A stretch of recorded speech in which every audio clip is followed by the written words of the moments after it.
Hi, and welcome to another week at CPDLF, Reconstruction to Present U.S. History class.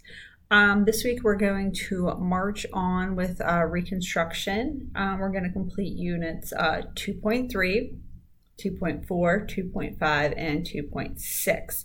So I'm going to talk about those for a couple minutes, and then I want to show you guys another current event website that I used when I taught in my brick and mortar school that the learners really seem to enjoy. Okay, so let's get started. So hopefully you guys are all working on Unit 2 now. You should have completed the idea of Reconstruction, the political tug of war, and this week we're moving on to why Reconstruction failed, cause and effect, a small essay, and then you'll take the quiz. So you'll have 4 assignments for this week. If you're staying on pace, and like I said before, if you ever want to work ahead, you could always move down to the struggle for inequality or equality and just move down further in your list. Okay, so this is what we're looking at for the week. So let's start with Unit 2.3. So why Reconstruction failed. It talks about, it's one of those things that if you say you're going to do something, you don't always do it, you don't follow through. So you'll learn about that in 2.3. 2.4 is cause and effect. And there's a little story to start with about a guy who proposes to his girlfriend at a baseball game. So you're going to want to make sure you read through that. And again, not everything with good intentions always ends out the way that you think it's going to. So you'll go through, you'll read it, you'll answer the questions. Okay. Unit 2.5 is an essay on the 14th Amendment, because you're going to be learning about the Reconstruction Amendments, Civil War Amendments, they call them. It's Amendment 13, 14, and 15.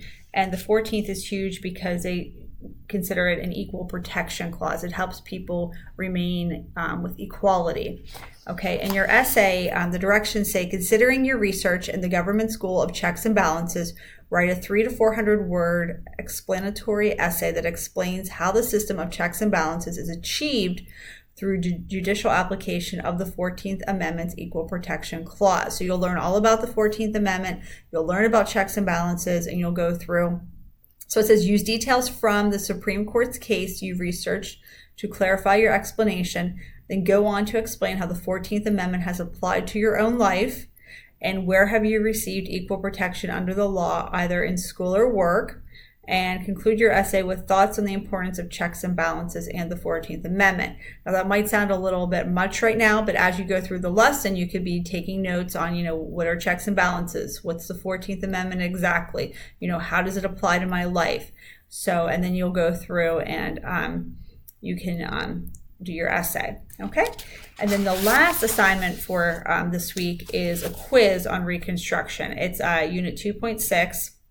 So you'll go through and you'll answer the questions on Reconstruction. And again, as always, if you don't like a score or struggling, you can reach out to me. I'll reset assignments for you. I can help you with the assignment.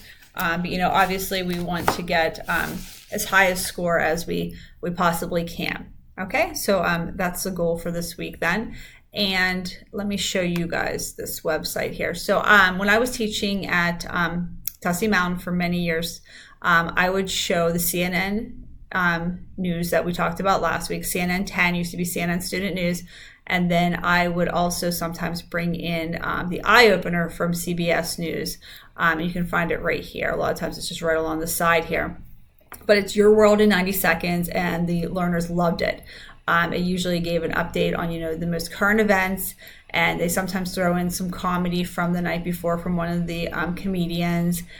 They throw in some pop culture. So the kids really enjoyed it, along with the CNN 10 that I would show. I'd kind of mix it up or show parts of each. But it's definitely well worth your time. I like it too because it is 90 seconds. Sometimes it goes to like 95 seconds, and sometimes the learners will call me on it. But usually most people have time for 90 seconds for current events. The other thing is, a lot of times my husband, he'll be eating breakfast or whatever, and he'll just get on the local newspaper in his area. We're from Altoona, so we look at the Altoona Mirror, and he'll get on and he'll see, what's in the newspaper.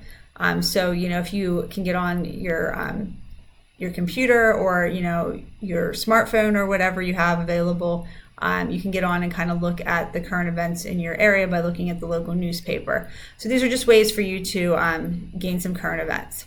Okay, so if you have any questions, concerns, need anything, I'm always here. Reach out.